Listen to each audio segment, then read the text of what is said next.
All right, so let's get started. We're going to finish up our discussion of molecular structures here today.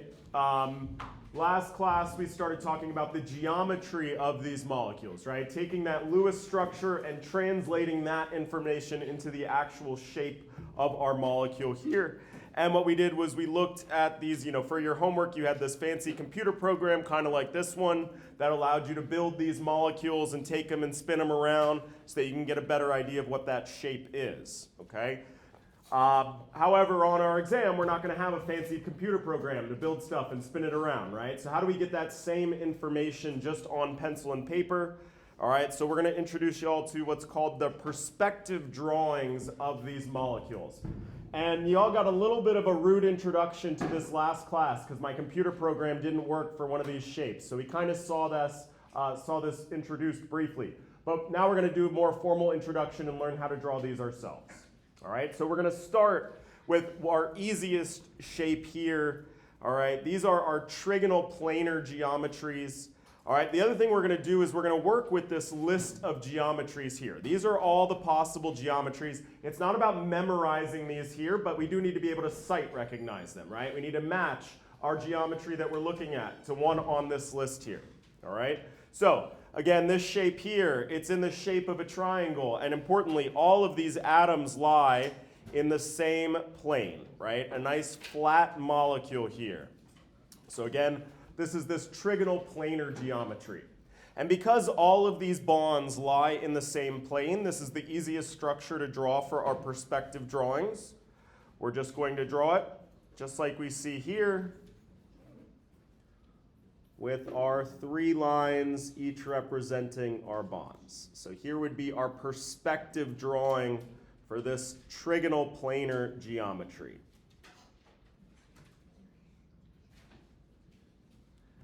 Okay, and importantly, we can just note that this particular molecule, it doesn't have any lone pairs on that central atom, so this is both the electron geometry and the molecular geometry of this molecule.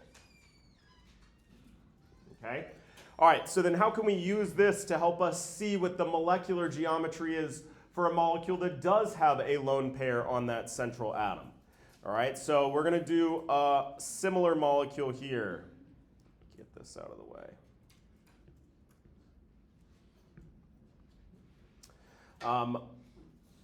We're going to do SO2. For the sake of time, I'm going to give us our electron geometry here for this molecule. Or I'm sorry, the Lewis structure for this molecule.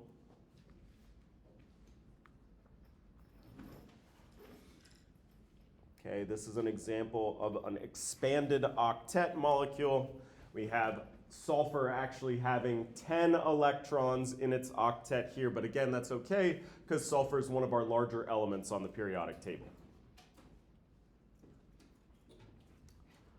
All right, and so much like our first example here, if we were to count the number of electron regions, the boron trifluoride has 3, and so does this molecule here. Right? Each double bond counts as 1 electron region, so that's 1, 2, and that lone pair makes 3.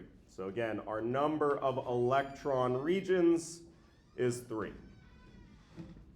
So then our electron geometry is the same for all molecules with 3 electron regions. That's again going to be our trigonal planar. That's our electron geometry.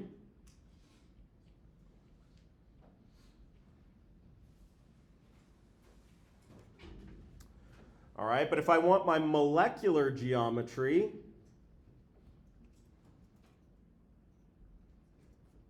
I got to take into account that this molecule has a lone pair on that central atom. So how did we visualize this before? What we did is we took our structure and we said, all right, one of these is not actually a bond, it's a lone pair. So I'm going to just go in and hide this here. And this gives us our shape of our molecule, right? By getting rid of that bond, we're replacing it with that invisible lone pair. And we're going to do the exact same thing with our perspective drawing here. We're going to take one of these bonds and we're going to erase it. All right, and so that will leave us with our molecular geometry. So starting with our electron geometry, we're going to replace one of those bonds with a lone pair, i.e. we're going to erase one of those sticks. And so this leaves us with this structure here. If we look at our list of geometries, all right, which one do we have here? We got some very fancy sounding names, octahedral, tetrahedral, and then we got a few random ones that are just like seesaw, T-shaped, or in this case, bent. So this is a bent molecule.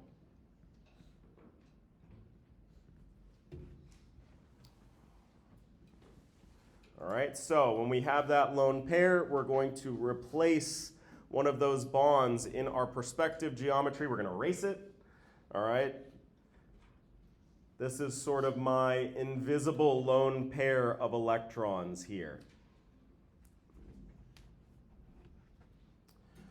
Okay, so this was the easiest one to draw because of the shape of these molecules. They're just flat. So if we have something like this here, so this would be an example of, say, CH4.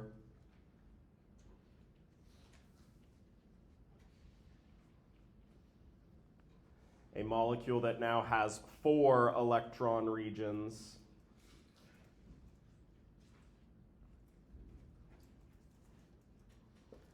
All right, again, if we build this in our fancy program, we get something that looks like this. All right, so let's just bring that up here.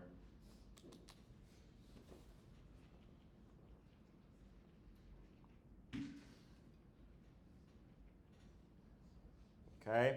This is what's called a tetrahedral. This is how you can space these 4 bonds, these 4 atoms around that central atom such that they're all evenly spaced. This is like this very, very symmetric molecule here. If I take it and I flip it around, I get the exact same looking structure here. Okay? So now what's going to make this one a little bit more difficult to draw in 2 dimensions is the fact that this molecule is not flat. Right? I can orient it in such a way that I have these 2 bonds, the one at the very top and the one over here on the right that are in the plane of the page. But these atoms over here at the left, I have one of them that's pointed out at me, pointed out into the room, and the other one's pointed the opposite direction. It's pointed into the board. All right, so how do we draw a molecule like this in our perspective drawings? What we're going to use are these dashed and wedged bonds. So again, I'm going to try to draw this exact shape here. That top bond and the one over to the right, I'm just going to draw as these plain sticks here. Okay, and that's because these are in parallel to the page.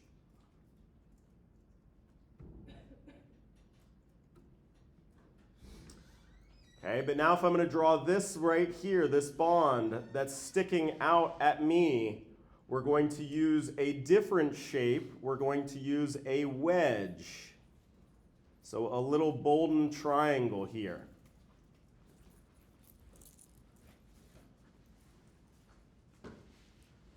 All right, this represents a bond that's pointing out of the page.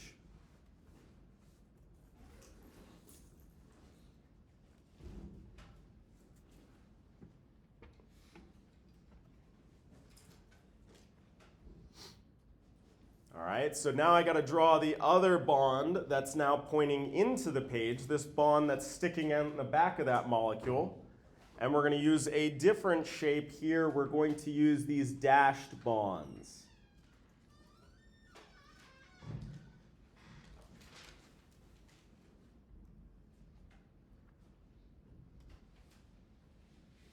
This is now pointing not out of the page, but into the page.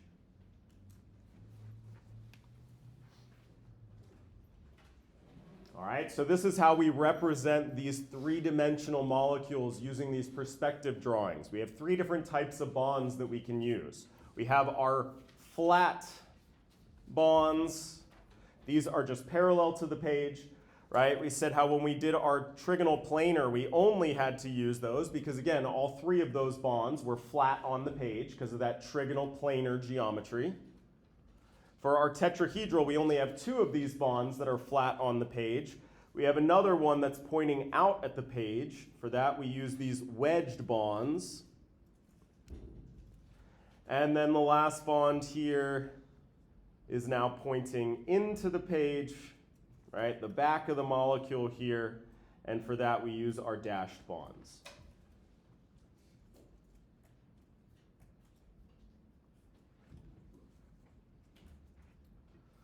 All right, and so for this molecule here, because there are no lone pairs on that central atom, both the electron and the molecular geometry is this tetrahedral shape.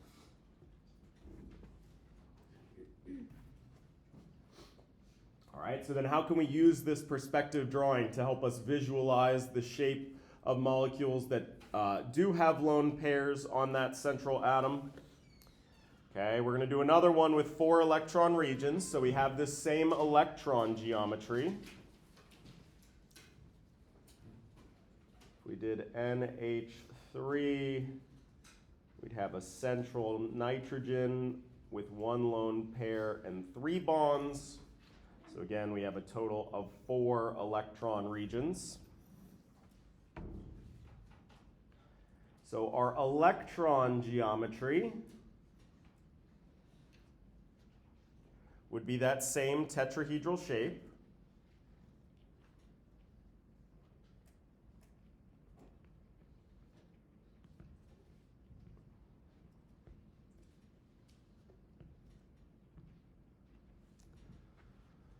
Okay, but if I wanted my molecular geometry,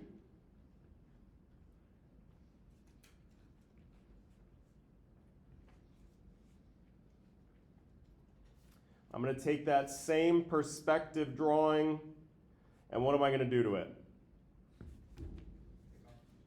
I got to erase one of these bonds. And actually, it doesn't matter which one you picked. This molecule is perfectly symmetric, so you get the same answer no matter which one you did. But the easiest one to visualize in terms of the shape of the geometry, or at least how we name it, is to erase this top one here.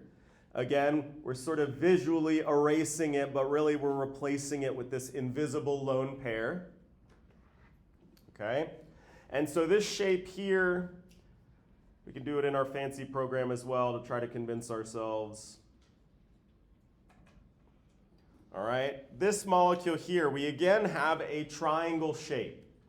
But now these bonds are not all lying in the same plane. If we flip it on its side here, we see that they are not all in the same plane. Instead, they make this little pyramid shape. All right? It's not the biggest pyramid in the world. It's trying its best, all right? But it is a trigonal pyramidal geometry. And so that's what we've represented here with our dashed and wedged bonds. We have one pointing into the page, one pointing out of the page. This is, again, our trigonal pyramidal.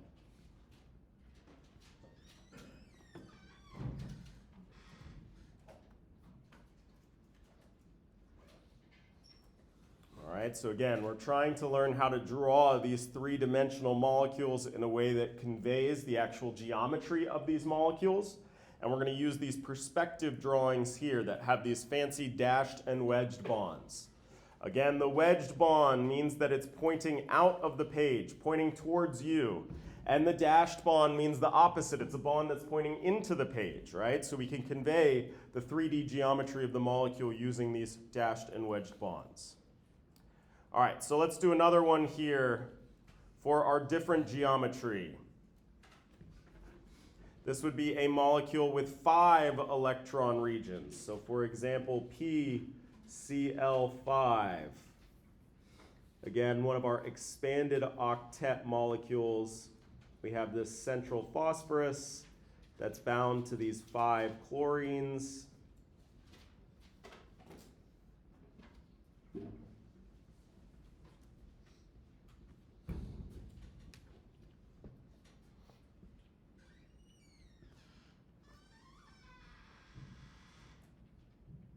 Okay, again, now we're talking about molecules with 5 electron regions. All right, so everybody take a second and see, given our structure here, see if you can't copy this into one of those perspective drawings using those dashed and wedged bonds. We have 3 bonds that are in the plane of the page.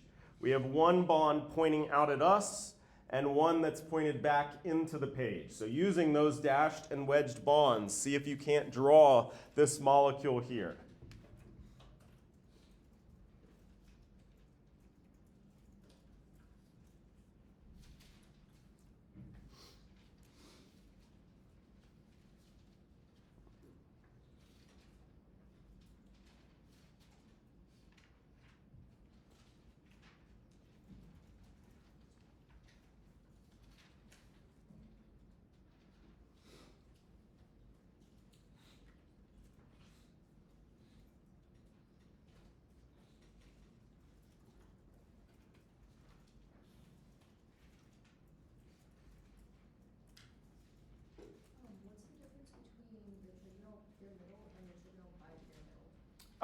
The trigonal bipyramidal is 2 pyramids sticking out. So this would be an example of the bipyramidal.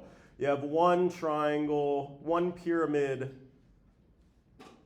on this side here, right? So 1 pyramid on the top, but then there's also a pyramid on the bottom. So again, I got my triangle base, but I can draw a second pyramid. So they're kind of stacked on top of one another. All right, so my 3 bonds that are all in the plane of the page, just flat lines here. So I will draw those first. 1, 2, 3. All right, but then my other 2 bonds, I have 1 pointed out at me here. All right, this one here. So I'm going to use these wedge shapes to represent that bond.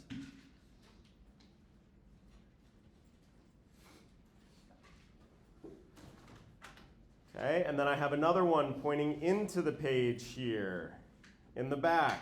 So that I'm going to represent using these dashed bonds. Okay, so here would be my perspective drawing for these trigonal bipyramidal geometries.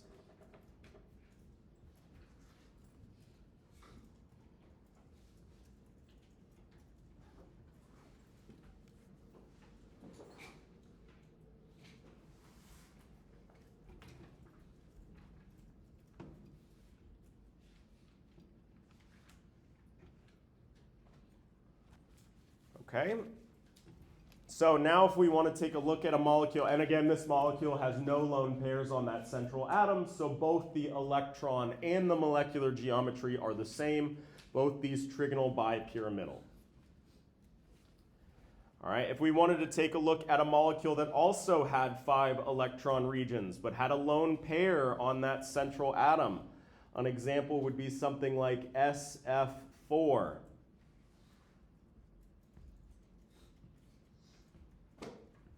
Okay, everybody take a second and draw me the Lewis structure for this molecule here.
All right, so I'm drawing my Lewis structure here. I'm going to put my sulfur in the middle and decorate it with those fluorines. I'm going to connect everything with a single bond. So that used up 8 electrons.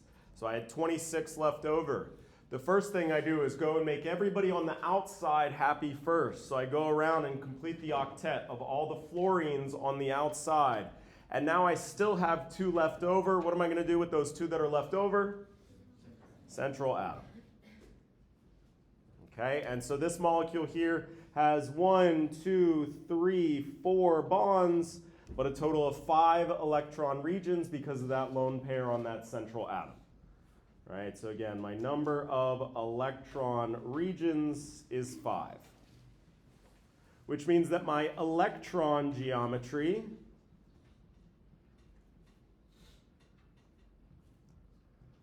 is going to be that trigonal bipyramidal shape. Okay, but my molecular geometry, I'm going to have to go in and erase one of those bonds. Now, unlike our previous 2 shapes, this molecule right here is not perfectly symmetric.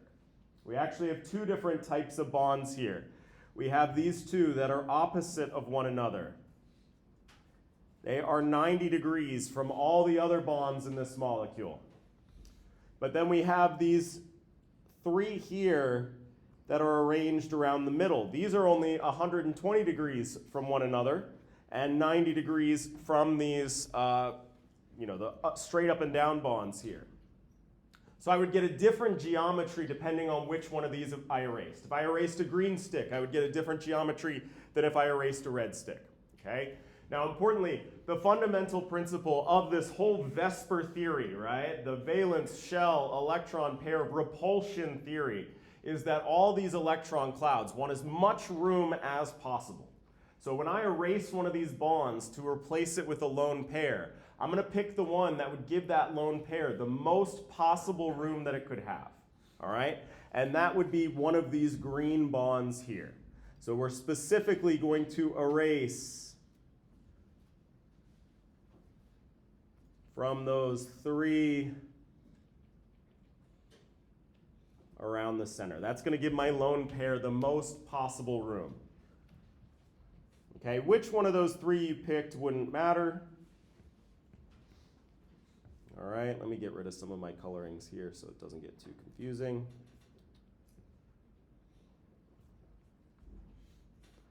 All right, but we're going to have to erase one from the middle.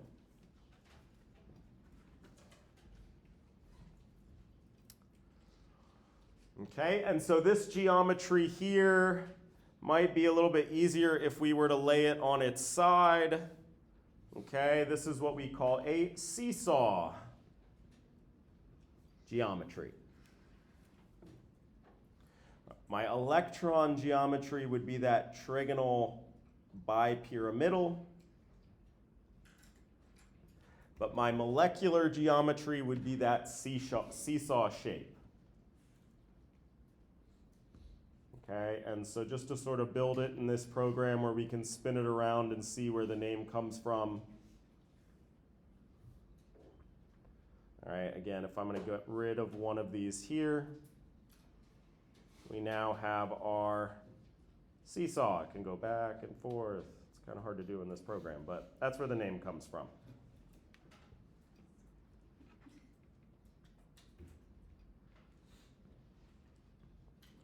Cool. Okay, so now let's do one with 6 electron regions. Let's just move this to a new page.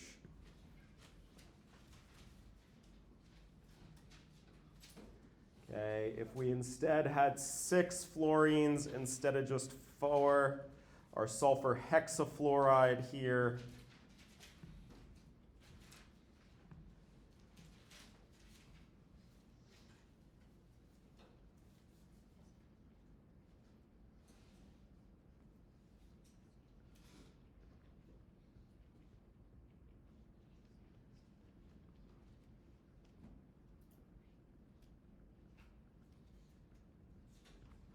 All All right, I want y'all to take a second and draw me the perspective drawing for these octahedral geometries here. Okay, you can note that it has these 4 bonds that are all in the plane of the page.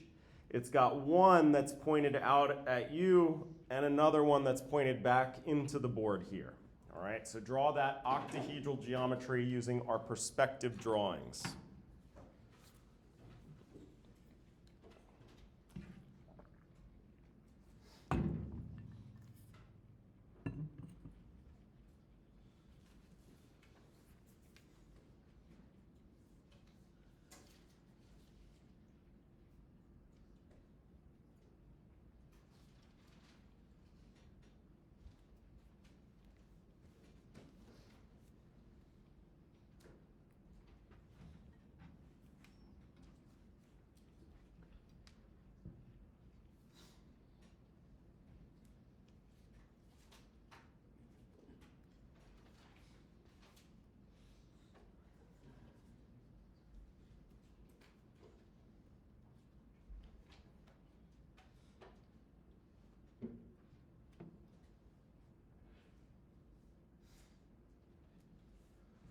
All right, so I have 4 bonds that are all just in the plane of the page. So I'm going to start out with just this plus sign. Okay, I have one that's pointed out at me. So again, we're going to use our wedge bonds to represent bonds that are pointed out of the page. And then I'm going to use the dashed bonds to represent bonds that are pointed into the page. So this is my octahedral geometry using one of those perspective drawings.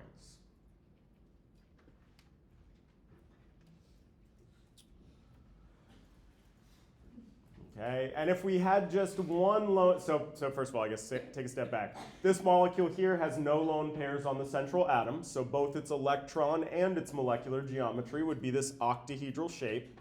If I had a molecule that had one lone pair on that central atom, I would erase one of my bonds here.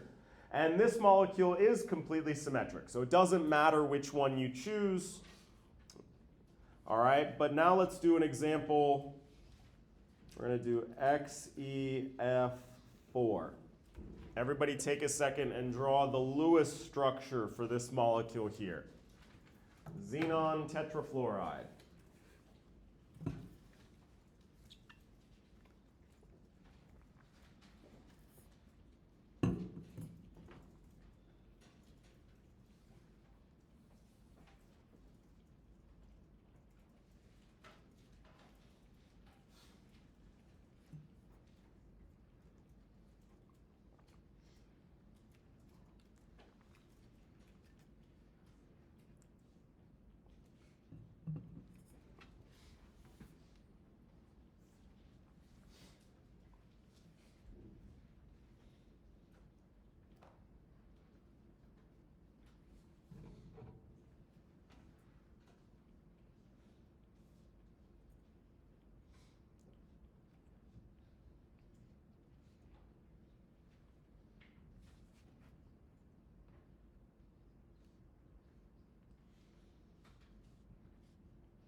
All right, so I put down my xenon in the middle and my fluorines around it.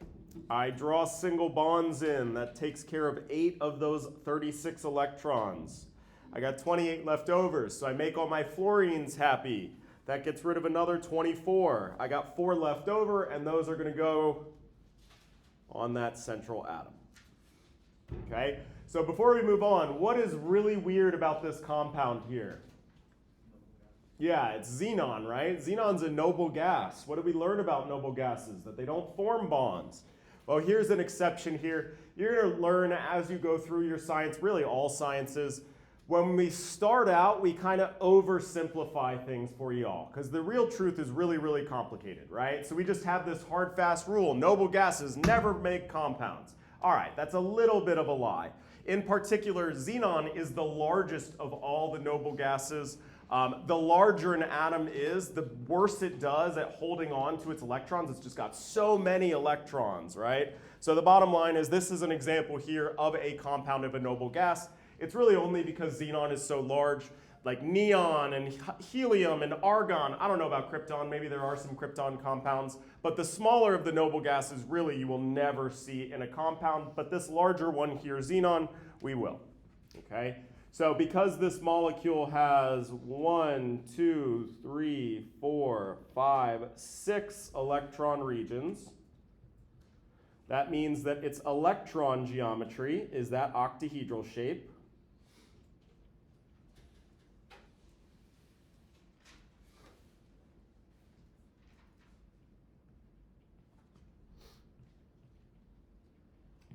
Okay. But if I want its molecular geometry, I'm going to have to start erasing bonds here. All right? Now, the first one that you choose doesn't matter because the molecule is completely symmetric. So you could pick any one of these bonds to erase for the first bond. So I'm just going to pick the top one here. Okay? But now, depending on which one I choose to erase for my second bond, I would get a different geometry. All right, and again, the logic is we want these electron pairs to have as much space as possible. And it turns out that these lone pairs, they actually take up a little bit more room than bonding pairs of electrons. So the best geometry that we can pick here to give these lone pairs as much room as they can is to erase bonds from opposite sides. Right? So when we replace these bonds with lone pairs, we're going to make sure to pick 2 that are on opposite sides of one another.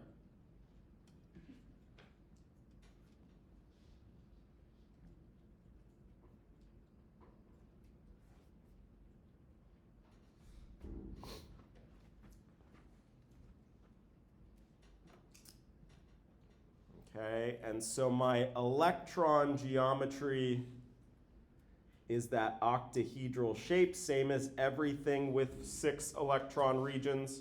But my molecular geometry that I get when I erase those bonds is what we call square planar.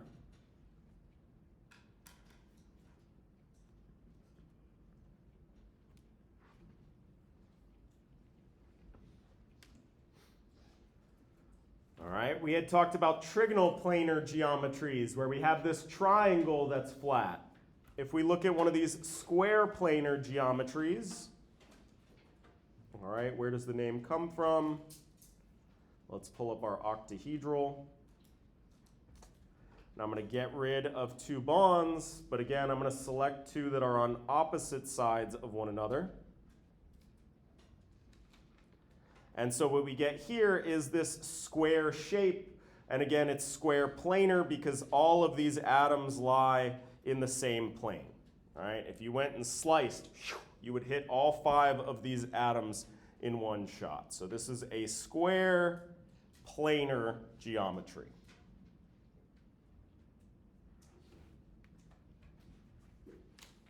Okay? All right, so we worked on building these molecules in this little 3D program where we can visualize that geometry in 3D. And it's very helpful when you're starting out to be able to spin these things around. It really helps your brain kind of wrap itself around what the actual shape of these molecules are. But we don't have that fancy program on our exam. So what we're instead going to do is draw these perspective drawings here. These also allow us to convey the 3D shapes of these molecules because we have these different types of bonds that we use to represent the bonds, the direction that these bonds are pointing. We have these flat bonds here. These are just bonds that are parallel with the plane of the page. We have these wedged bonds that are sticking out at us from the page, and these dashed bonds that are pointed into the page, right? So this is how we can represent these 3D geometries. And so how do we do a molecule, or how are we going to get the molecular geometry of a molecule? We're going to start with the perspective drawing of its electron geometry, and then we're going to replace those bonds with lone pairs, aka we're going to erase them, right? Because lone pairs are invisible, and that leaves us with our molecular geometry of these compounds. All right, so the last topic that we have to cover for this chapter is what's called polarity.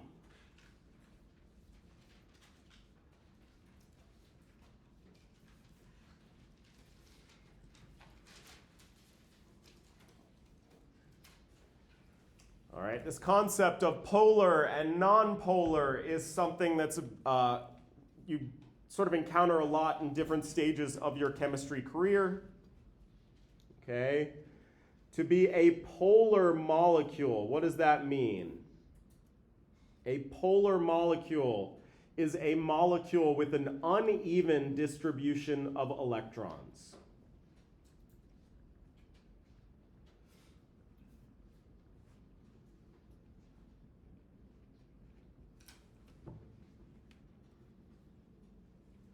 Okay, it's very closely related to the very first topic we discussed in this chapter, electronegativity.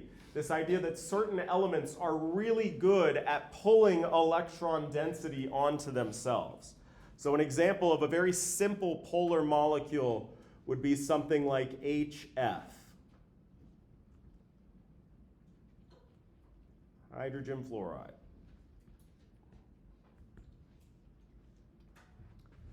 All right. Fluorine, remember, is the most electronegative atom.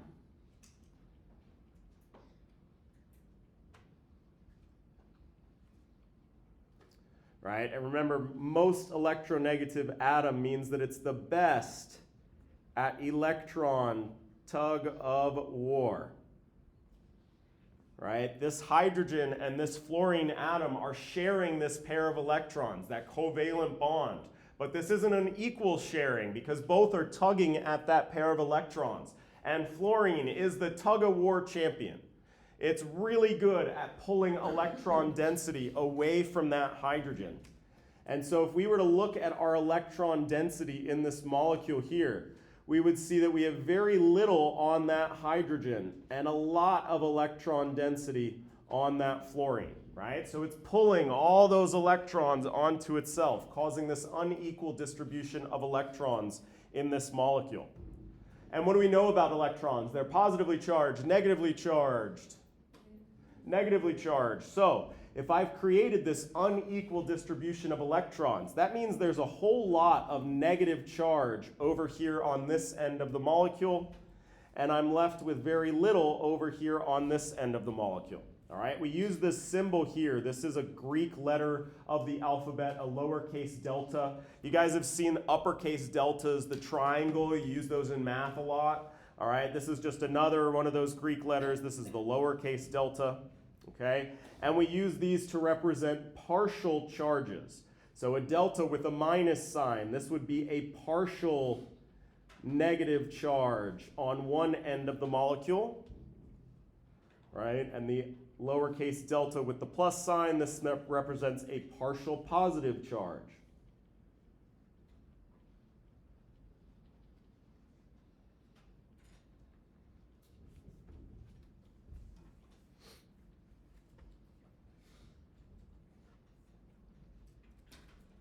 All right, so we have this molecule where one half of my molecule has a lot of electrons, a partial negative charge.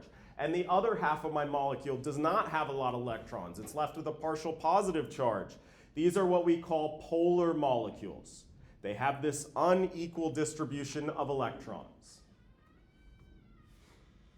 So we have a partial positive end and a partial negative end.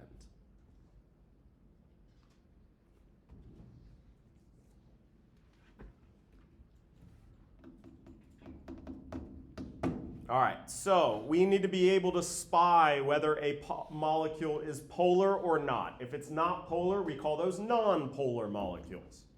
All right, so how are we going to do this? Let's go from scratch here.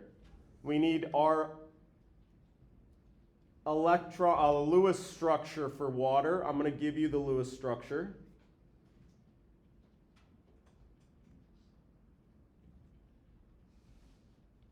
Since this molecule has 4 electron regions, I want you to draw me the perspective drawing of its electron geometry.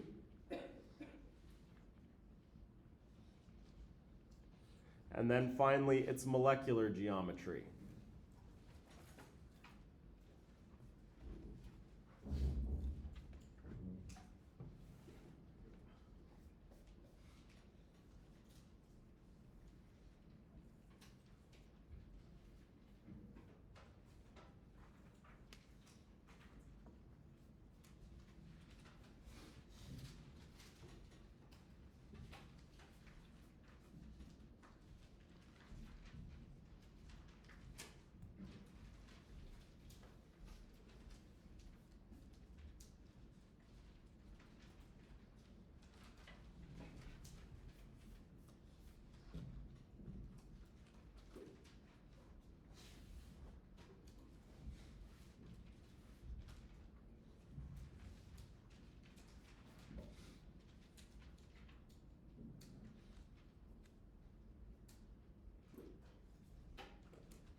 All right, so I'm going to start with my tetrahedral perspective drawing. Now I have to erase 2 of those bonds. Doesn't matter which 2 you choose. All right, I'm going to pick those there. So my electron geometry is a tetrahedral. My molecular geometry is that very fancy bent geometry. If we look at our periodic table here, which one of these elements is the more electronegative element? Hydrogen or oxygen? Oxygen. Oxygen's right next door to fluorine. Also pretty freaking good at tug of war. All right? So in this molecule here, we would see a lot of electron density over on this oxygen atom. That leaves my hydrogen atoms with relatively little electron density. Okay, and so the partial positive end of this molecule is actually right between the 2 hydrogens. All right, so this molecule right here, water, is polar, and it has everything to do with the geometry of these molecules. All right, so we have 2 important criteria for a polar molecule. Whoops.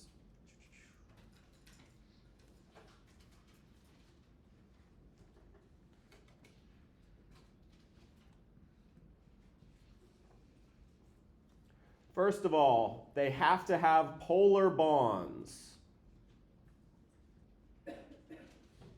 which means bonds between elements of different electronegativity.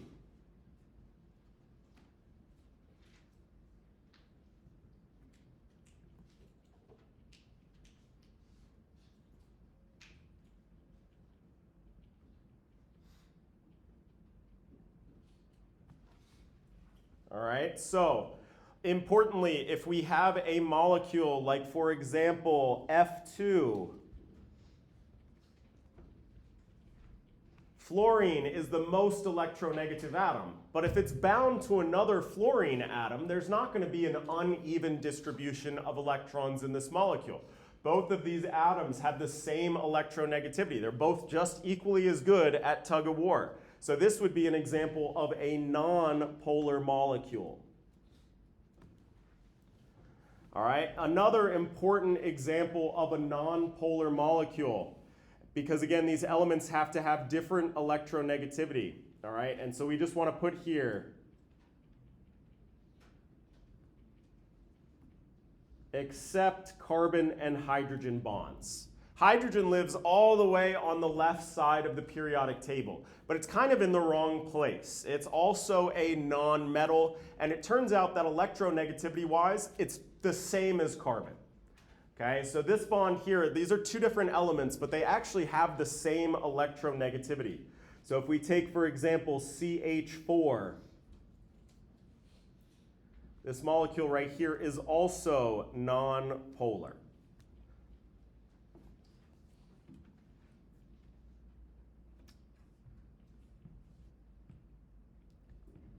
All right, so a polar molecule, it has to have polar bonds, and it has to have an asymmetric geometry.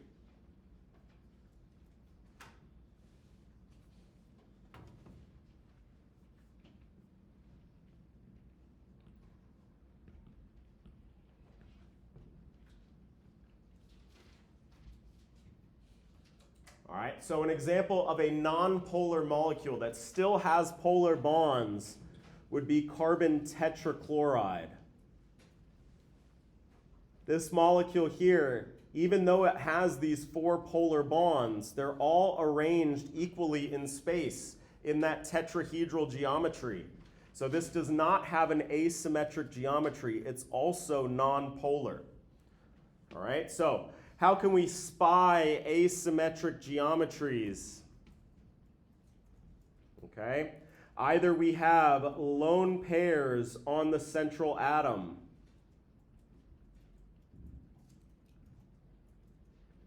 any one of these geometries where we have a lone pair on the central atom, it leads to this asymmetry, which would create a polar molecule. All right, there is one important exception, and that is the last one that we looked at here. Our square planar geometries have 2 lone pairs on the central atom, but everything's still perfectly symmetrical here. We got lone pairs on opposite sides. We have all bonds on opposite sides of one another. So lone pairs on the central atom are a giveaway of an asymmetric geometry, but we want to say except that square planar. All right, and then the last giveaway for an asymmetric geometry is if not all constituent atoms are the same.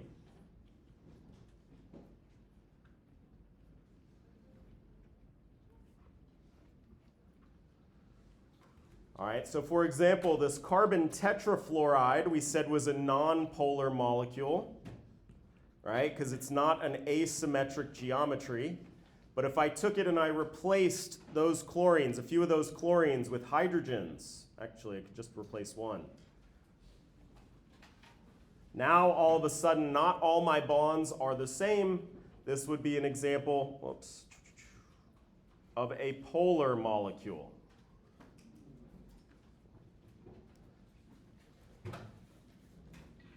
So polar molecules are consisting of polar bonds, bonds between atoms of differing electronegativity, and they have these asymmetric geometries. That allows for partial negative charge to build on one portion of the molecule and partial positive charge on the other portion of the molecule, which is again our definition of polarity. Cool.